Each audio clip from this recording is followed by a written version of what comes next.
오늘은 많은 50대 여성분들이 겪고 계시지만 쉽게 말하기 어려운 주제에 대해 이야기해 보려고 합니다. 바로 빈둥지 증후군에 관한 내용인데요.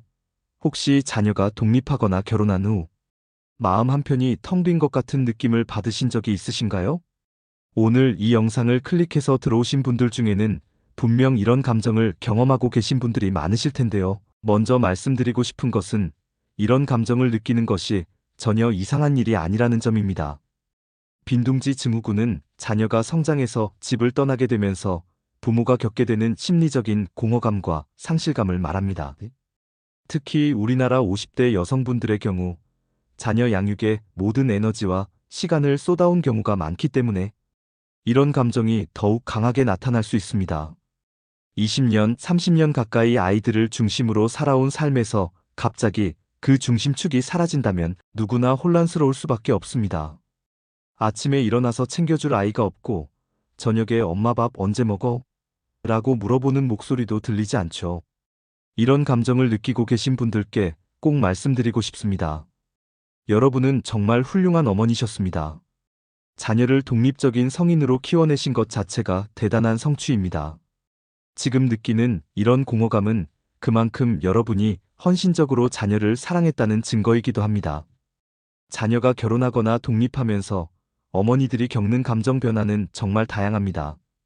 먼저 가장 흔한 것이 바로 상실감입니다. 내가 필요한 존재인가? 라는 의문이 들기 시작하죠. 그동안 엄마라는 역할이 여러분의 정체성에서 너무나 큰 부분을 차지했기 때문에 그 역할이 축소되면서 자아 정체성에 혼란이 오는 것은 당연한 일입니다. 또한 일상의 변화도 큽니다. 장보기, 요리하기, 빨래하기 등 모든 집안일의 양이 갑자기 줄어들면서 시간이 남아돌게 되죠. 이 시간을 어떻게 보내야 할지 모르겠다는 분들이 정말 많습니다.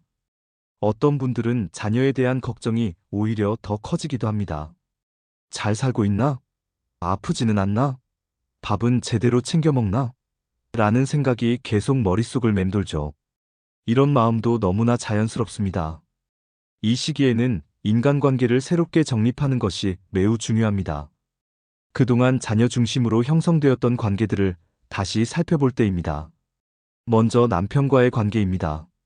자녀가 있을 때는 아이를 매개로 대화가 이루어지는 경우가 많았는데 이제는 부부만의 시간이 늘어나게 됩니다. 처음에는 서로 어색할 수 있지만 이것을 기회로 삼아 부부관계를 새롭게 발전시킬 수 있습니다. 그리고 친구 관계도 중요합니다. 그동안 자녀 양육 때문에 소홀했던 친구들과의 관계를 회복하거나 새로운 인연을 만들어 보는 것도 좋습니다. 같은 상황에 있는 또래 친구들과 이야기를 나누다 보면 많은 위로를 받을 수 있습니다. 또한 자녀와의 관계도 변화가 필요합니다. 더 이상 보호하고 챙겨야 할 아이가 아니라 독립적인 성인으로서 존중하고 적당한 거리를 유지하는 것이 중요합니다.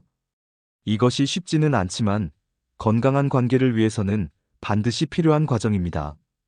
이제 여러분께 중요한 관점의 전환을 제안해드리고 싶습니다. 지금까지 빈둥지 증후군을 부정적인 시각으로만 바라보셨다면 이제는 이것을 기회로 받아들여 보시기 바랍니다. 생각해 보세요. 20대부터 지금까지 얼마나 오랫동안 여러분은 다른 사람을 위해 살아오셨습니까? 남편을 위해, 자녀를 위해, 시댁을 위해, 친정을 위해, 정말 많은 사람들을 위해 헌신하셨죠. 이제 드디어 여러분만을 위한 시간이 주어진 것입니다. 이것은 선물입니다. 50대는 인생의 황금기라고 할 수 있습니다. 건강도 어느 정도 유지되고 경험과 지혜도 쌓였으며 경제적으로도 어느 정도 안정된 시기이죠. 그동안 미뤄왔던 취미 생활을 시작해보세요.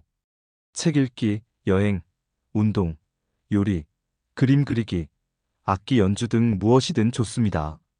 새로운 것에 도전하는 것 자체가 뇌를 자극하고 활력을 불어넣어줍니다. 또한 자기 개발에 투자하는 것도 좋습니다. 평생교육원에서 수업을 듣거나 자격증을 취득하거나 새로운 언어를 배우는 것도 의미 있는 일입니다. 이런 활동들은 새로운 사람들과의 만남의 기회도 제공해줍니다. 봉사활동도 추천드립니다. 그동안 키워온 자녀 양육의 경험과 인생의 지혜를 다른 사람들과 나누면서 새로운 보람을 찾을 수 있습니다.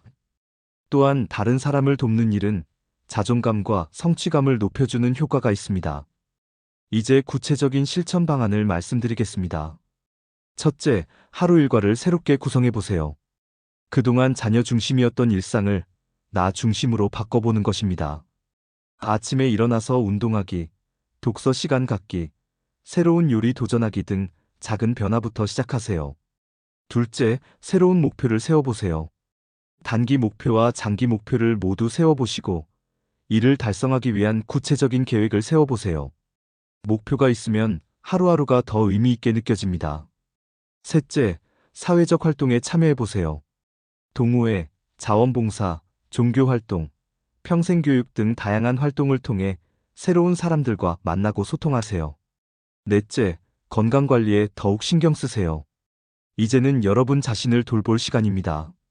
정기 건강검진, 운동, 올바른 식습관 등을 통해 건강한 노후를 준비하세요. 다섯째, 감정을 표현하고 나누세요. 혼자 끙끙 앓지 마시고 가족이나 친구들과 솔직한 대화를 나누세요.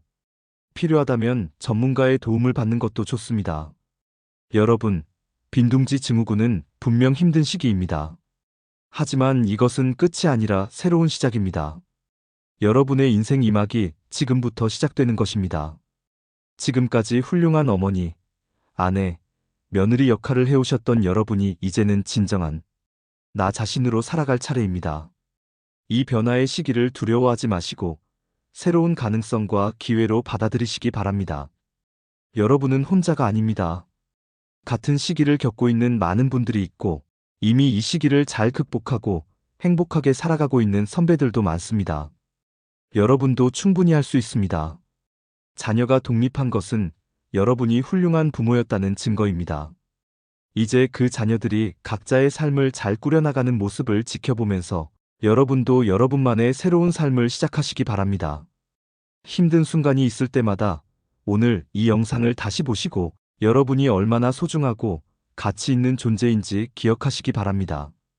여러분의 새로운 시작을 진심으로 응원합니다. 시청해주셔서 감사합니다.